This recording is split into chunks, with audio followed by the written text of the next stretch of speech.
Kashmir long march کا آغاز ہو گیا ہے۔ آج کی تاریخ دی گئی تھی، زیارت کا دھرنا جاری ہے۔ وہاں جو کل رات لڑائی ہوئی ہے وہ آپ کو بتاتے ہیں۔ لڑائی کس کی ہوئی ہے؟ لڑائی مشران کی ہوئی ہے۔ ساتھ ہی ساتھ میں مولانا فضل الرحمان اس ٹائم نشانے پہ ہیں۔ مولانا فضل الرحمان کے خلاف پریس کانفرنس کی جا رہی ہے۔ مولانا فضل الرحمان کے خلاف بیانات داغے جا رہے ہیں۔ مولانا فضل الرحمان کے خلاف مقدمے درج کروائے جا رہے ہیں۔ سیول میں لوگ گنز پکڑ کے کھڑے ہیں۔ دیکھیں یہ جو سیول کے لوگ ہوتے ہیں نا، ان پہ خاص نظر رکھنی چاہیے۔ ہمیشہ یہی ٹانگ کرتے ہیں، ہمیشہ یہی کانڈ کرتے ہیں، ہمیشہ یہی واردات ڈالتے ہیں اور پھر دوسروں پہ ڈال دی جاتی ہے۔ جیسے کشمیر لانگ مارچ کا آغاز ہو گیا ہے۔ آج کی تاریخ دی گئی تھی، آج کی ڈیٹ دی گئی تھی کہ آج کے دن نکلیں گے۔ دیکھیں کشمیریوں نے تقریباً 1.25 ماہ انتظار کیا کہ آئیں ہمارے مطالبات سنیں، ہمارے مطالبات مانیں، لیکن بجائے اس کے کہ ان کے مطالبات سنے جائیں، ان پہ گولی چلائی گئی، ان کے نوجوانوں کو شہید کیا گیا، جنازے اٹھے، اور آج بالآخر آج کشمیر سے لانگ مارچ کا آغاز ہوا ہے۔ اس لانگ مارچ کے حوالے سے آپ کو بتاتے ہیں، اور اس کے ساتھ ساتھ آپ کو بتاتے ہیں جو زیارت کا دھرنا جاری ہے، وہاں جو کل رات لڑائی ہوئی ہے وہ آپ کو بتاتے ہیں۔ لڑائی کس کی ہوئی ہے؟ لڑائی مشران کی ہوئی ہے۔ وہ مشر جو وہاں بیٹھے ہیں، جو ایک کمیٹی بنی ہے اس کا حصہ ہیں، اور دوسری طرف پاکستان پیپلز پارٹی کا جو وفد ہے وہ آتا ہے، اور کل رات کو مذاکرات تقریباً رات 10:30 بجے آغاز ہوا اور صبح تک جاری رہے۔ صبح تک بات چیت جاری رہی، لیکن صبح اچانک لڑائی ہو گئی، اور اس لڑائی کی وجہ کیا ہے یہ آپ کو بتاتے ہیں۔ اور ساتھ ہی ساتھ میں مولانا فضل الرحمان اس ٹائم نشانے پہ ہیں۔ مولانا فضل الرحمان کے خلاف پریس کانفرنس کی جا رہی ہے۔ مولانا فضل الرحمان کے خلاف بیانات داغے جا رہے ہیں۔ مولانا فضل الرحمان کے خلاف مقدمے درج کروائے جا رہے ہیں۔ ایسی کیا وجہ ہے کہ مولانا فضل الرحمان اس طرف آ کے کھڑے ہو گئے ہیں؟ مولانا فضل الرحمان کی ایک سٹیٹمنٹ کو اٹھایا گیا، اور وہ سٹیٹمنٹ یہ ہے کہ ہم آپ کو پیسے دیتے ہیں۔ وہ سٹیٹمنٹ یہ ہے کہ ہم اپنے خون پسینے کے ٹیکس کے پیسوں سے آپ کو تنخواہ دیتے ہیں، اور آپ ہم پہ احسان جتلاتے ہیں کہ ہم شہید ہو رہے ہیں، یہ ہے وہ ہے۔ اس ملک کی حفاظت کی ذمہ داری آپ پہ فرض ہے، یہ مولانا فضل الرحمان نے کہا، لیکن جو دوسرا پہلو ہے اس سے بات نہیں کرتے، اس پہ بات نہیں کرتے۔ جو مولانا فضل الرحمان نے اصل یہ جو کنٹیکسٹ تھا اس بات کا، یہ دوسری بات پہ تھا۔ وہ دوسری بات کیا ہے وہ میں آپ کو بتاتا ہوں۔ اور مولانا فضل الرحمان پہ جو مقدمے درج کیے جا رہے ہیں، کب گرفتار کرنے کا ارادہ ہے، یہ تمام پہلو آج آپ کے سامنے رکھتے ہیں۔ پہلے میں بات کرتا ہوں کشمیر کے حوالے سے۔ دیکھیں کشمیریوں نے تقریباً 1.25 ماہ انتظار کیا۔ کشمیری تقریباً 1.25 ماہ بیٹھے رہے کہ آئیں ہمارے مطالبات سنیں، ہمارے مطالبات مانے جائیں۔ راولہ کوٹ میں دری کے مقام پہ ہزاروں کشمیری بیٹھے ہوتے تھے، روزانہ خطاب ہوتا تھا۔ سردار امان، خواجہ مہران، سردار عمر نذیر کشمیری یہ ان سے خطاب کرتے تھے۔ جو تھے شوکت نواز میر وہ آ رہے تھے، وہ گرفتار ہو گئے۔ تو اب جو ہے وہ لانگ مارچ کا باقاعدہ طور پہ آغاز ہو گیا ہے۔ اب جو ہے وہ کشمیری نکل پڑے ہیں، اور اب اس جو گراؤنڈ ہے وہاں صرف ایک گراؤنڈ نہیں ہے بلکہ 4-5 مقامات پہ جو لوگ ہیں وہ بیٹھے ہوئے ہیں، وہاں سے اٹھیں گے اور وہاں سے اب آگے کی جانب موو کریں گے، مظفر آباد کی جانب جائیں گے۔ اور دوسری طرف ہم نے دیکھا رینجر ہے، سیول میں لوگ گنز پکڑ کے کھڑے ہیں۔ دیکھیں یہ جو سیول کے لوگ ہوتے ہیں نا، ان پہ خاص نظر رکھنی چاہیے۔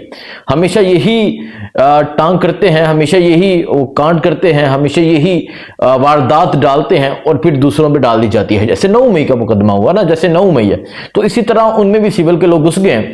اور کل ہم نے دیکھا شدید فائرنگ ہوئی، کئی نوجوانوں کی شہادت ہوئی۔ ایک نوجوان جو ہے وہ کرکٹر تھا، بڑا فیمس کرکٹر تھا کشمیر کا، اس کی شہادت ہوئی۔ سو اس طرح کئی نوجوان کل بھی شہید ہوئے، اور اب وہ جو ہے وہاں سے نکلنے لگے ہیں۔ لیکن اس مارچ میں ہم دیکھ رہے ہیں کہ کشمیری مائیں بہنیں اپنے بھائیوں کو الوداع کر رہی ہیں۔ کشمیری مائیں اپنے بیٹوں کو دلاسا دے کے، اپنے بیٹوں کو حوصلہ دے کے، اپنے بیٹوں کو بوسہ دے کے الوداع کر رہی ہیں کہ جائیں۔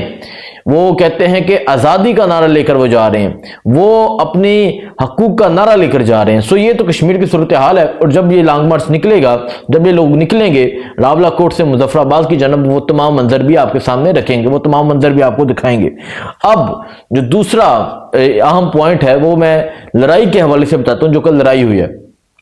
لیکن زیارت کا جو دھرنا ہے وہ جاری ہے، اور گزشتہ کئی دنوں سے جاری ہے۔ اب جو زیارت کا دھرنا ہے، یہاں کوئی سیول میں یا کوئی عام، ہم تو کہتے ہیں نا سویلین کی، تو یہاں چلیں مان لیتے ہیں سویلین کی یہاں کوئی اوقات نہیں ہے، سویلین کو پوچھا نہیں جاتا۔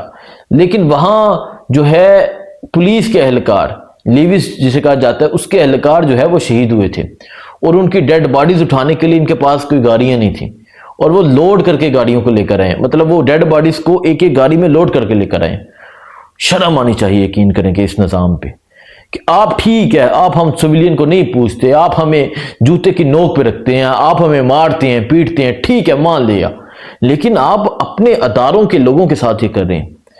وہ جو ہے پولیس کے جو اہلکار تھے جن کی شہادت ہوئی اور ان کی ویڈیوز بھی نشر کی گئی، اور ان کی ڈیڈ باڈیز کس طرح آ رہی ہیں؟ ایک ایک گاڑی میں لوڈ ہو کے، یہ جو نہیں ہوتے لوڈر گاڑیاں ان میں آ رہی ہیں۔ مطلب آپ ایمبولینس کا انتظام نہیں کر سکے۔ اس ٹائم پاکستان کو بنے کتنے سال ہو گئے ہیں اور آپ دیکھیں کہاں کریں۔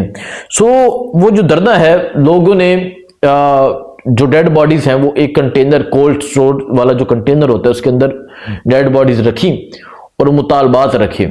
اور مطالبات کیا تھے؟ یقین کر کے صرف ایک مطالبہ تھا، وہ مطالبہ تھا امن کا۔ امن کا نعرہ لگایا جا رہا تھا کہ ہمیں امن دیا جائے، اور آج بھی جو ڈیڈ باڈیز ہیں وہ کنٹینر کے اندر وہاں موجود ہیں جہاں دھرنا جاری ہے۔ اور پھر جو پاکستان پیپلز پارٹی کا وفد ہے وہ آتا ہے ملاقات کرنے، ایک دن آتا ہے، دوسرے دن آتا ہے، تیسرے دن آتا ہے۔ کل رات کے جو مذاکرات ہوئے نا وہ 10:30 بجے شروع ہوئے اور صبح ہو گئی۔ جب صبح یہ اطلاعات ہیں کہ جب مذاکرات اینڈ پہ جا رہے تھے، بالکل مذاکرات کسی نتیجے پہ پہنچ رہے تھے، تو جو پاکستان پیپلز پارٹی کے کوئی ایک رہنما ہے وہ وہاں کہتے ہیں کہ تم لوگ شہیدوں پہ سیاست کر رہے ہو، یہ بات کی گئی۔ تو جب یہ بات کی گئی تو وہاں موجود جو لوگ تھے جو اس مذاکراتی کمیٹی کا حصہ تھے وہ کہتے ہیں کہ آپ ہمیں بتائیں گے کہ ہم شہیدوں پہ سیاست کریں؟ ساری زندگی شہیدوں کا نام لے کے سیاست آپ نے کی، بھٹو کا نام لے کے سیاست آپ نے کی، بے نظیر کا نام لے کے سیاست آپ نے کی، اور آپ ہمیں یہ تانا دے رہے ہیں کہ شہیدوں کا نام لے کے سیاست کریں۔ اور پھر ایک شہید کا بھائی ایک شہید کا بھائی بولا کہ آپ کے پاس تو میرے بھائی کو اٹھانے کے لیے کوئی چیز نہیں تھی، آپ ہمیں بتا رہے ہیں ہم نے کوئی سیاست نہیں کرنی، ہم اپنے بھائی کے خون کا انصاف مانگ رہے ہیں، ہم انصاف مانگ رہے ہیں اپنے بھائی کے خون کا۔ ایک شہید کا بھائی بولا پاکستان پیپلز پارٹی کے رہنما کو، جو وہاں شہیدوں کے بھائیوں کو کہتا ہے کہ آپ ان کے ناموں پہ، آپ ان کی لاشوں پہ سیاست کریں۔ یقین کر کے شرم آنی چاہیے ایسے لوگوں کو جو مذاکراتی کمیٹی کا حصہ ہے اور جو شہیدوں کا مذاق بنا رہے ہیں، جو بجائے ان کی بات سننے کے وہاں کہتے ہیں کہ آپ سیاست کر رہے ہیں۔ سیاست تو آپ نے کی ہے ساری زندگی، بھٹو آج بھی زندہ ہے، سیاست تو آپ نے کی ہے شہیدوں کے نام پہ۔ سو وہاں لڑائی ہوگی، اور پھر دیکھیں جب یہ معاملہ ہوا نا تو وہاں گالم گلوچ ہوئی ہے، اس کے بعد وہاں ایک دوسرے کو گالیاں دی گئی ہیں، اور پھر مذاکرات ختم ہو گئے اور دھرنا ابھی بھی جاری ہے۔ سو آپ اندازہ لگا لیں کہ ملک کہاں کھڑا ہے، ایک طرف کشمیر ہے، ایک طرف بلوچستان ہے، ایک طرف پنجاب ہے۔ اور اب میں مولانا فضل الرحمان صاحب کی طرف آ جاتا ہوں۔ مولانا فضل الرحمان نے جو بات کی میں اس کا کنٹیکسٹ سمجھا دیتا ہوں۔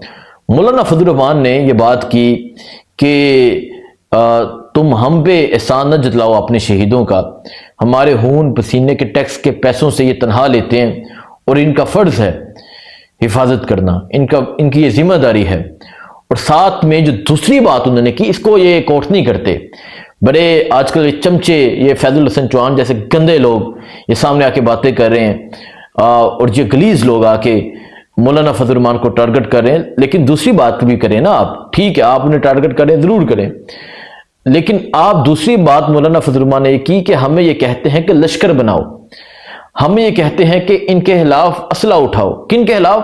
جو اس ٹائم بلوچستان میں کارروائیاں کریں، وہ کہتے ہیں ہم کیوں اٹھائیں، یہ آپ کا کام ہے، ہم کیوں لشکر بنائیں، ہم کیوں مسلح جدوجہد کریں، یہ آپ کا کام ہے، ان کے خلاف لڑیں، ہم کیوں آپ کی مدد کریں، آپ جائیں نا، آپ جا کے لڑیں ان کے ساتھ۔